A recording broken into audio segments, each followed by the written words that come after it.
자, 그럼 지금부터는 핵융합 반응에 대해서 좀 더 자세히 살펴보도록 하겠습니다. 자, 그럼 핵융합 반응에 이제 물리적으로 우리가 좀 살펴보려고 하는데요. 자, 우리가 지금 보고 있는 핵융합 반응은 다음과 같습니다. A라는 입자와 B라는 입자가 둘이 이제 핵융합 반응을 일으켜야 되는데요. 문제는 이 둘이 지금 플러스라는 차지를 가지고 있다는 게 문제죠. 원자 핵이죠. 자, 그러면 이 둘이 핵융합 반응을 일으킬 때 어떤 상황이 발생하는지 먼저 힘부터 살펴보도록 하겠습니다. 자, 먼저 질량 한 가지 이 두 물질 A와 B가 서로 받는 힘, 첫 번째는 우리가 만유인력을 생각해 볼 수 있겠죠. 다음과 같이. 자, 이건 질량이 비례하죠. MA와 MB. 그리고 거리의 3승에 반비례하게 됩니다. 이거 이제 이거 뭐 벡터를 생각하시면 거리 제곱이라고 생각하실 수 있겠고요. 자, 그리고 방향은 마이너스로 되겠죠. 그래서 이제 둘이 잡아당긴 힘이 생긴다는 이야기인데요. 자, 힘, 만유인력. 두 번째는 방금 말씀드린 둘 다 플러스 차지를 가지고 있기 때문에 서로 밀어내는 쿨롱의 힘이 발생하게 됩니다. 쿨롱의 힘은 다음과 같이 표현되죠. 그래서 이거는 질량 대신 이제 전하량이 됩니다. A와 B의 전하량. 그리고 마찬가지로 거리의 제곱에 반비례한다고 말씀드릴 수 있겠고요. 이거는 서로 밀어내는 힘이 됩니다. 자, 그럼 이 두 힘이 어떨 것인가에 따라서 이 입자들이 어떻게 반응할 것인가 나오겠죠. 그런데 안타깝게도 일반적인 상황에서는 질량이 굉장히 작기 때문에 이 만유인력은 거의 무시할 만합니다. 대신 이 쿨롱 힘이 굉장히 세게 되죠. 그리고 밀어내는 힘이 굉장히 세다는 것을 우리가 알 수가 있습니다. 근데 다음 같은 상황인데요. 자, 먼저 원자 핵이 있고 여기에 파지티브 차지가 있어 서로 밀어내는 상황. 그런데 다행인 건 뭐냐면 뉴클리어 포스라는 게 존재합니다.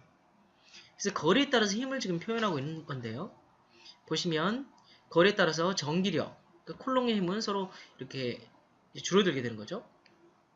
그런데 이 가까이 가게 되면 어느 정도 가까이 가게 되면 핵력이라는 게 작용하게 됩니다. 핵력이. 이 핵력이 바로 뭐냐면 서로 잡아당기는 핵력이 작용을 하게 되는 거죠. 이 경우는. 자, 그래서 만약에 입자들이 이 쿨롱의 장벽만 어떻게 넘을 정도로 가까이 가게 된다면 이제 핵력이 작용해가지고 서로 잡아당길 수 있겠구나 라는 걸 생각할 수 있게 됩니다. 결국 다음과 같은 상황이죠. 자, 파지티브 차지들이 있기 때문에 서로 밀어내는 힘이 강하다. 하지만 가까이 가게 돼서는 이제 뉴클리어 포스가 강하게 작용해서 핵력 반응이 날 수 있겠다 라는 것을 생각할 수 있습니다. 그래서 문제는 우리는 어떻게 하면 이 두 입자를 서로 플러스를 가지고 있는 이 원자 핵들을 가능한 이 힘을 이기면서 가까이 가게 하느냐가 문제의 핵심이 됩니다. 그래서 결국은 다음과 같죠. 이게 쿨롱 장벽이라고 생각하시면 되겠고요. 우리가 걸프공을 꽁 땅 쳤는데 이 산을 넘기면 그 다음에 통 빠져서 강한 핵력에 의해서 핵력이 일어날 수 있다는 거죠. 자, 그래서 어떻게든 이 가까이 가게 돼서 이 강한 핵력의 힘을 사용하면 좋겠다라는 것을 우리가 생각할 수 있습니다. 자, 그러면 이 쿨롱의 장벽은 도대체 어느 정도 높은가 한번 살펴보고자 하는데요. 자, 이렇게 우리가 접근하게 되는 거죠. 자, 이렇게 가까이 접근하게 되는 거예요. 그러면 이 장벽을 넘어야지 핵력이 작용해서 이제 둘이 서로 잡아당긴 힘이 생겨서 핵력이 발생할 텐데 이 장벽을 한번 살펴보도록 하죠. 쿨롱의 장벽 에너지, 포텐셜 에너지를 생각해보면 다음과 같이 표현될 수 있는데요. 듀테리움이나 트리튬, 프로톤 같은 경우는 0.4메가일렉트론 볼트 정도 됩니다. 그런데 자, 이 정도의 에너지가 필요하다는 거죠. 이걸 넘으려면 이렇게 이 장벽의 높이가 0.4메가일렉트론 볼트. 그럼 태양을 한번 살펴볼까요? 태양은 온도는 우리가 중심에서 1400만 도, 이렇게 대략 1.4kilo 일렉트론 볼트 정도가 됩니다. 자, 두 개를 한번 비교해보죠. 태양이 가지고 있는 에너지 이 정도. 근데 이 장벽을 넘으려면 0.4메가일렉트론 볼트가 필요하다. 그리고 400kilo 일렉트론 볼트가 필요하니까 한 300배 정도는 더 에너지가 높아야지 이 장벽을 넘을 수 있다는 이야기가 됩니다. 다른 말로 하면 이 장벽을 넘을 수가 없다는 이야기죠. 한마디로 이 태양의 온도로는. 여기서 이제 R0는 다음과 같이 표현되고 프로톤의 뭐 반경 그리고 A와 B의 B로 표현될 수 있겠고요. 그 다음에 프로톤의 반경을 이렇게 이제 표현할 수 있겠고요. 자, 어쨌든 계산해보면 0.4배인데 이게 너무 높아요. 300배 정도가 된다는 이야기죠. 그러면 어렵다라는 이야기가 됩니다. 근데 다행인 것은 양자역학의 도움을 받을 수가 있다는 겁니다. 자, 터널링이라는 효과가 생기는데요.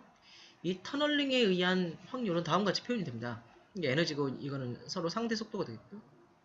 엑스포넨셜 안에 이제 상대 속도가 마이너스 분모로 되기 때문에 이게 높으면 터널링의 확률이 높아진다는 걸 알 수가 있습니다. 터널링은 무엇이냐? 자, 보시면 이렇게 입자가 접근하는데요. 원래 반사돼야 되는데 이게 못 넘어가고 일부가 통과할 수 있다는 것을 여기서 볼 수가 있습니다. 일부가 통과할 수 있다는 거예요. 보시면 이렇게 와서 반사가 되지만 통과를 할 수 있는 확률이 존재한다. 양자역학적으로. 고전역학적으로는 반드시 여기를 넘어야 되지만 양자역학적으로는 여기를 터널을 뚫어가지고 통과할 수 있다. 이만큼의 에너지가 되지 않더라도 라고 말씀을 드릴 수 있는 겁니다. 그러니까 어떤 양자역학적인 효과에 의해서 여기까지 0.4배우까지 가지 않더라도 이 정도에도 일어날 수가 있다는 거죠. 뚫고 갈 수 있다는 거죠. 이 터널링에 대해서 조금 더 말씀을 드리도록 하겠습니다. 자, 이 터널링 현상은 사실 어디서 처음 발견이 됐냐면 우라늄의 붕괴에서 처음 이제 발견이 됩니다. 그래서 보시면 이게 포텐셜 베리 아까 본 것과 동일한데요. 핵 분열 같은 경우는 이제 핵융합과 반대 현상입니다. 핵융합은 여기서부터 접근하려고 하는 거고 핵 분열은 반대로 이 내부에 있는 어떤 입자들이 이 에너지를 뚫고 밖으로 나가게 되는 거죠. 이제 붕괴하면서 반대 현상이 생깁니다.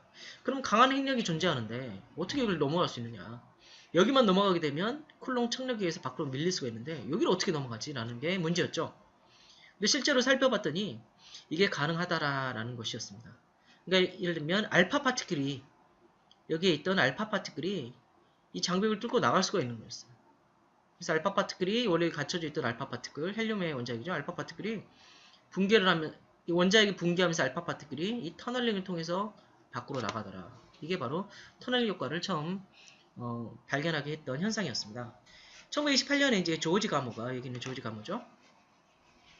이 알파 디케이 현상을 터널링을 통해서 설명을 했습니다. 그리고 이 세미나에 이제 막스 보론이 참여를 했었는데요. 이걸 보고 이제 퀀텀 메케니컬 터널링을 일반화하는데 성공을 하게 됩니다. 막스 보론은 1954년에 노벨 물리학상을 수상을 했었죠.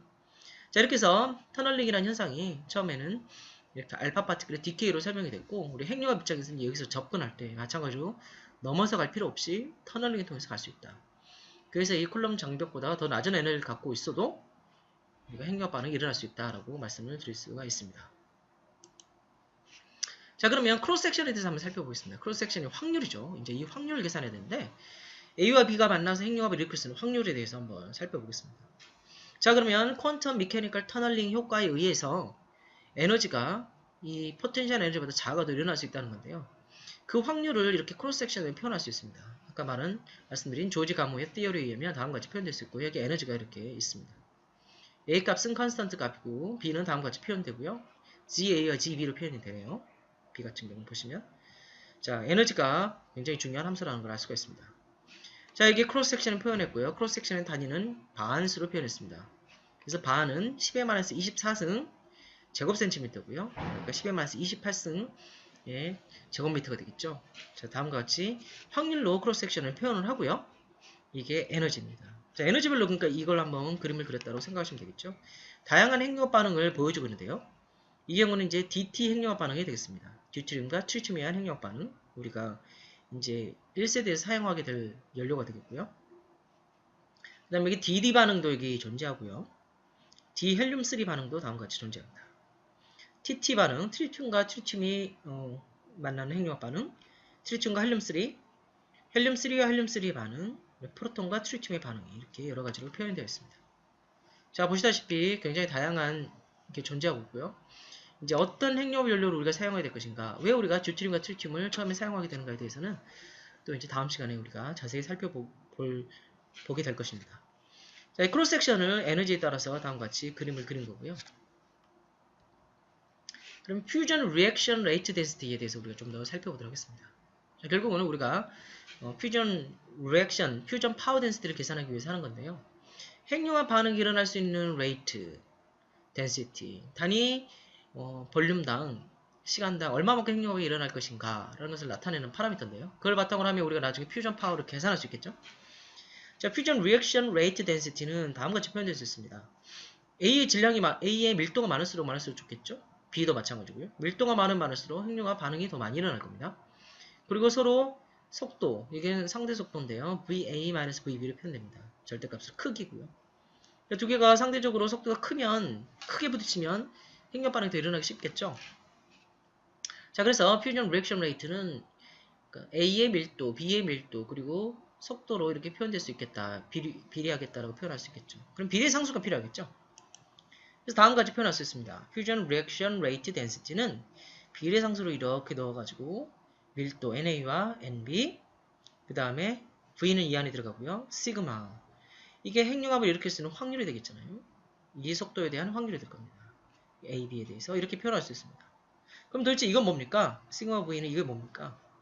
이걸 우리가 뭐라고 그러냐면 시그마 V 파라미터라고 이야기를 하고요. 시그마 V 파라미터. 시그마 V AB는 다음과 같이 표현할 수 있습니다. 자, 이것이면 시그마 AB는 A와 B가 핵융합 반응을 일으킬 수 있는 확률, 크로스 섹션이 되겠고요. 앞에 이제 가모 띠어리를 보여드렸죠. 그 다음에 이거는 벨로시티 함수입니다. 아까 보셨다시피 크로스 섹션은 에너지 함수였습니다. 여기 보시면 여기 보시면 크로스 섹션은 에너지 함수죠. 따라서 시그마 V는 에너지 함수가 되겠고요. 거기에 이제 이 벨로시티 상대 속도가 여기에 들어가게 됩니다. 자, 그 다음에 이거는 FA와 FB가 벨로시티 함수로 들어가게 되는데요. 이게 각각의 디스트리뷰션 펑션이 됩니다. 여러분이 이제 아마 열물리에서도 배우셨겠고 플라즈마 기초에서도 배우셨겠지만 이게 A와 B가 가지고 있는 속도 분포 함수라고 생각하시면 됩니다.